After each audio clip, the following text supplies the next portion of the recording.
현재 경제 상황을 먼저 이야기하도록 하겠습니다. 테크 기업의 한 사이클이 끝났습니다. IT 이제 숨고르기 타이밍이에요. 월스트리트 저널의 기사입니다. 테크 스타트업의 파티가 끝났다라는 이야기입니다. Y컴비네이터라고 해서 초기 투자사에서 글로벌 4위에 속하는 회사입니다. 대부분 스타트업 초기 지표를 Y컴비네이터에서 이야기한 내용을 참고해요. 자기네 회사에 투자한 스타트업 경영자들에게 메일을 보냈는데 최악에 대비하라고 메일을 보냈습니다. 간단하게 번역을 해볼게요. 첫 번째, 경제가 얼마나 나빠질지 모른다. 안 좋아 보인다. 두 번째, 가장 안전한 건 최악에 대비하는 거다. 지난 두 번 IT 버블과 서브프라임을 뜻합니다. 같이 나쁠 경우를 대비해라. 디폴트 얼라이브가 목표다. 즉 투자를 받지 않고도 살아남을 수 있는 게 목표다. 보유 자금이 바닥나기 전에 수익화해야 된다는 뜻입니다. 런웨이가 없는데 혹 투자 자금이라도 더 받을 수 있으면 받아라. 디폴트 얼라이브로 갈 수 있는 길이 지금 없는 상태인데 투자 자금이라도 더 받을 수 있으면 받아라.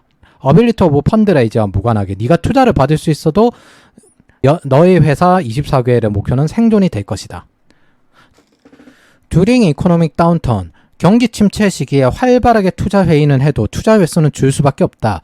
큰 VC는 투자 결정이 느려지고 작은 VC는 이 때문에 죽기도 한다.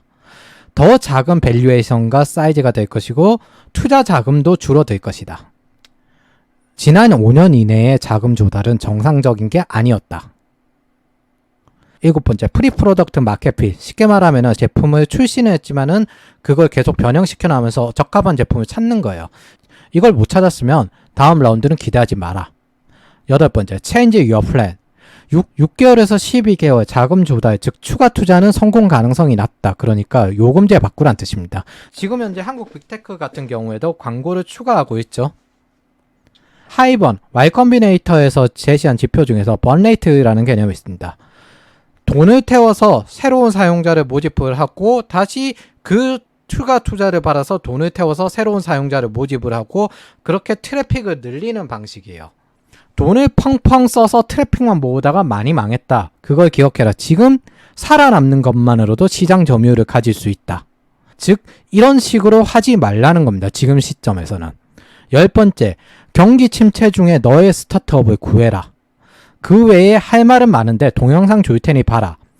Y컴비네이터 같은 경우에는 자기네 이런 창업자들에게 유튜브를 통해서 동영상을 많이 뿌립니다. 제가 운영하는 이 유튜브 같은 경우에도 Y컴비네이터를 참고해가지고 학생들에게 이 동영상을 전달해야 되겠다라고 생각을 해서 유튜브를 운영하고 있습니다. 최근에는 학생이 아닌 일반 대중들에게도 이 유튜브를 관련돼서 만들고 있고 지금 녹화하고 있는 것도 그런 이유입니다. 추신. 당신 회사는 해당 안 될 거라고 방심하지 말 것. 믿음을 재평가해라. 언제 죽은 회사가 될지 모른다는 뜻입니다. 자, 이런 식으로 지금 현재 경기 침체를 모두 대비하고 있어요.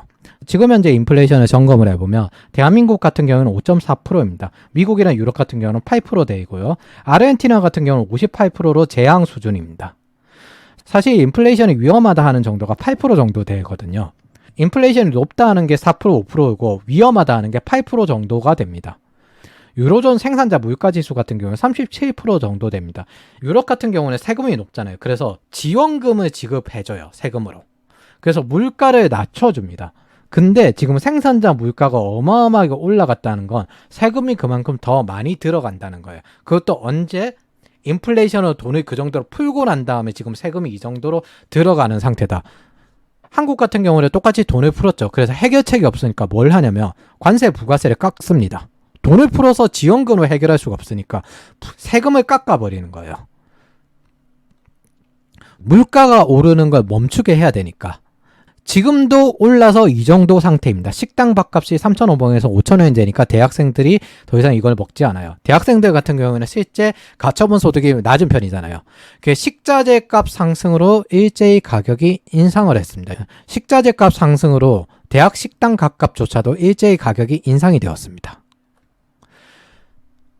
그런데 여기에 문제가 있어요. 뛰는 물가를 잡으려고 금리를 급속도로 올리면 경기가 침체됩니다. 경기가 침체된다는 뜻은 무슨 뜻이냐면 과도하게 부채를 내가지고 집을 샀다거나 아니면 부채가 높은 중소기업들을 다 망하게 시킨다는 뜻입니다.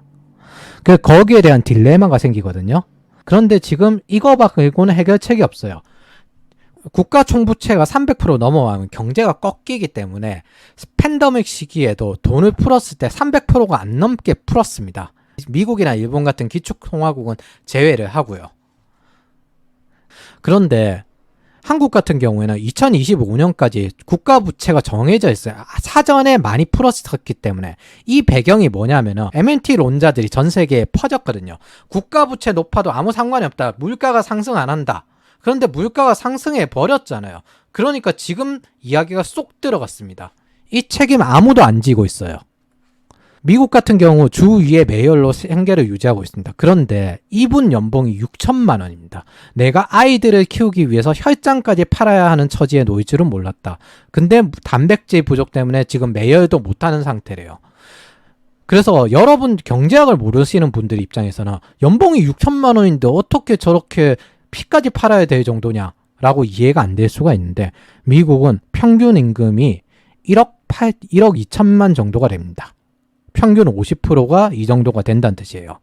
하위 25%가 6,500만 정도 됩니다. 이분 같은 경우 하위 25%에 속하는 서민이란 거예요. 인플레이션이 이렇게 터질 때 하위 50% 아래에 속하는 사람들이 굉장히 생활이 어려워지고 25%는 생활이 작살이 납니다. 생활비를 얻기가 굉장히 힘들어집니다. 이게 어떤 원리냐? 간단합니다. 여러분들 한 명한테 전부 1,000만 원씩 다 줬다고 쳐봐요. 그럼 짜장면 값은 인플레이션은 화폐 가치가 떨어지기 때문에 여러분이 얼마를 받던 간에 물가는 올라요. 그리고 오른 물가만큼 다시 내려갈 수는 없게 됩니다.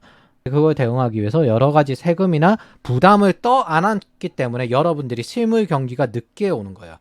실물 경기가 늦게 온 만큼 세금을 더 내고 기업들 같은 경우에도 수익을 정상화하지 않으면 장기적으로 버티지 못하게 됩니다.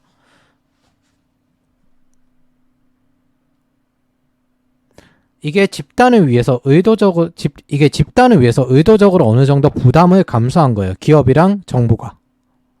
아르헨티나 같은 경우 물가 상승률이 지금 55%입니다. 아르헨티나는 달러를 200달러 이상 외부로 못 내보내게끔 만들었거든요. 그래서 비트코인을 많이 삽니다. 왜냐하면은 비트코인 폭락이 화폐 폭락보다 덜 있기 때문입니다. 이 배경은 경제학에서 비주류 이론인 MMT들이 정치인들의 선택을 받았기 때문이에요. 그러면서 팬데믹 기간 동안 어마어마하게 풀었고 올해 초까지만 해도 팬데믹 동안 돈을 푼 게 성공적인 실험이다. 물가가 오른다. 라고 했습니다. 언제나 사람은 같은 실수를 반복합니다. 중국과 아마존 효과 덕분에 물가가 상승하지 않았는데 원유 가격이 오르고 공급망 충격이 오니까 풀어놓은 화폐까지 역할을 해서 어마어마하게 물가가 상승했습니다. 똑같이 러시아의 우크라이나 침공으로 지금 현재 이 상태가 되었습니다. 여기에 한 가지 더. 바이든 공약 1호가 ESG거든요. 환경 공약이에요. 예전에는 원유를 생산할 때 증산하라고 하고 생산하는데 보조금을 줬어요. 그래서 텍사스의 세일오일 기업들이 예전에는 어마어마하게 생산했지만 지금은 그때처럼 생산할 수 없는 상황입니다. 그래서 이란의 규제를 풀어서 석유를 더 풀어라 이야기를 하고 오펙을 가서 석유를 증산해 달라 라고 요청을 합니다. 그러나 아직까지 그 해결책은 제대로 나오지 않은 상태예요. 이게 지금 현재 상태입니다. 한국 같은 경우에도 작년에 국가 부채가 높든 말든 무조건 돈을 풀어야 된다라고 하는 언론들이 있었어요. 그게 MMT의 배경인데 그렇게 풀어도 인플레이션이 일어나지 않는다라는 이야기였습니다. 그리고 그게 지금 쏙 들어갔죠. 그 책임을 아무도 지지 않고 있습니다. 정치인과 언론과 실험주의 학자들이 지들 마음대로 저지르고 책임을 아무도 지지 않습니다. 찍어준 사람들도 다 감당해야 되는데 이거에 대해서 반대한 사람들만 지금 피해를 받고 있는 상태죠. 기본적인 경제학을 공부해야만 이런 것들에 대해서 미리 준비할 수 있다라고 생각을 합니다. 그리고 이런 광기의 실수가 더 줄어들게 되는 거죠. 이번에도 버핏은 옳았습니다. 워렌 버핏이 MMT를 비판한 적이 있어요. 베네수엘라의 좌파 정책처럼 초인플레이션은 유발한다. 정체도 알 수 없는 댄저존, 위험지대에 들어갈 필요가 없다. 안타깝게도 우리는 집단에 소속되어 있기 때문에 위험지대에 들어갈 수밖에 없게 되었습니다. 기초적인 경제학을 아는 사람들은 미리미리 준비를 했겠죠. 여러분들이 아셔야 될 건 아까 반복했듯이 아직 실물 체감 경기가 오지 않은 상태입니다. 실물 체감 경기는 늦습니다. 혹은 늦추는 거일 뿐이에요. 나중에 결국에는 이걸 갚아내야 돼요. 세금이 오르는 걸로, 물가가 오른 걸 그대로 물가가 유지되는 걸로 해결해내야 됩니다. 그래서 이젠 돈이 귀해집니다. 2021년 바이든이 2,500조 초대형 인프라 부양책을 발표했습니다. 그리고 2022년 인플레 기간 동안 미 유럽 은행들은 2,500조를 다시 회수하기로 했습니다. 1년 내에. 이건 무슨 뜻이냐? 팬데믹 기간 동안 푼 돈 1년 내에 회수해야 이거 잡힌다 라는 뜻입니다. 그래서 2,500조를 회수하겠다라고 발표를 했습니다. 1년 만에 바뀌었어요. 앞으로 생활비는 오르고 채용은 줄어들 겁니다. 2020년 한국 채용시장 상황을 보면요. 기본적으로 채용시장 같은 경우 최상위 시장이 투자, 그리고 중간 시장이 기업, 그 밑에 채용시장, 그리고 노동시장이 있습니다. 그래서 채용시장, 노동시장은 상대적으로 하위 시장이에요. 2020년부터 워터폴 대기업들이 디지털 트랜스포메이션에 잘 대응하지 못하는 상태였거든요. 이제 겨우 클라우드를 도입하느냐 마느냐 시점이었어요.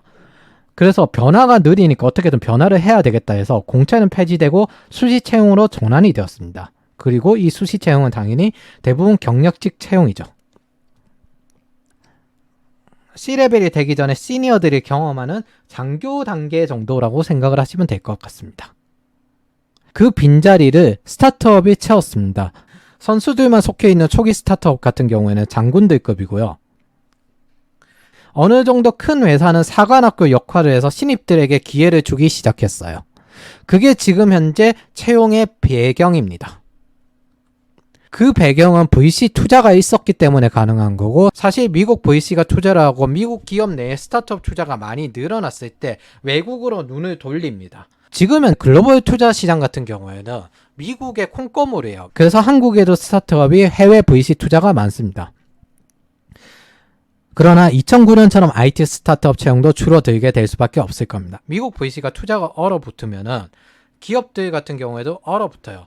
실리콘밸리 빅테크 같은 경우도 채용을 줄이고 있고, 그 밑에 기업들 같은 경우에는 해고를 하고 있습니다. 이렇게 얼어붙으면은 한국에 투자하는 VC 같은 경우에도 해외 VC가 많기 때문에 한국 스타트업도 줄어듭니다. 그렇기 때문에 앞으로의 스타트업 채용은 이전처럼 편하게 취업할 수 있는 기회는 적어지게 될 겁니다.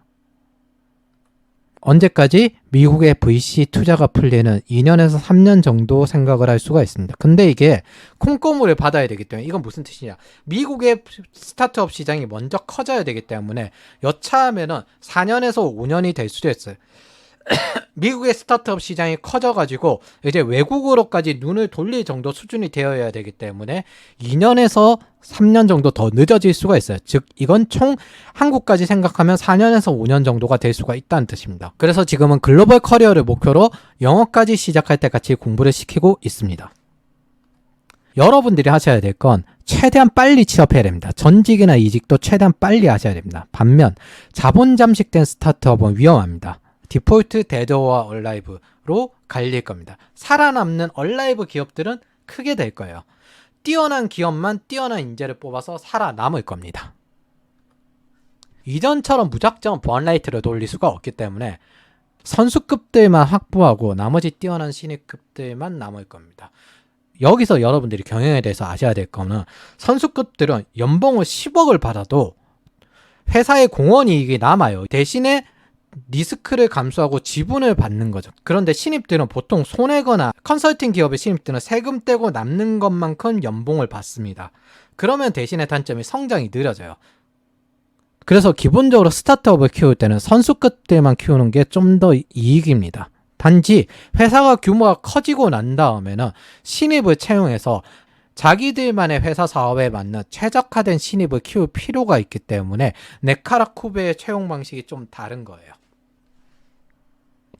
기본적으로 신입 채용은 손해입니다. 능력 있는 신입은 당연히 훨씬 돈이 남고, 그 경우에는 기본적으로 미들급보다 실력이 뛰어난 신입들도 많기 때문에 그들을 보통 채용합니다. 그래서 여러분들은 최대한 빨리 들어간 다음에 능력을 극대화해야 합니다. 공헌이익을 최소한 쌤쌤이는 만들어줘야 돼요. 그리고 지금이 여러분이 탑클래스 M4가 될 수 있는 기회입니다. 왜냐하면 시니어급을 채용하기 어렵거든요. 어떻게든 선수급들이 키워줄 거란 말이에요. 안 그러면 위험하기 때문에. 그럴 수 있는 기회입니다. 다시 한번 반복해 보겠습니다. 10년 만에 IT 테크 기업 한 사이클이 끝났습니다. 경기 침체까지 생각을 해서 이 기회를 놓치면 거의 한 10년 넘어서 13년 기다려야 될 수도 있어요. 3년 정도 경기 침체가 있을 테니까.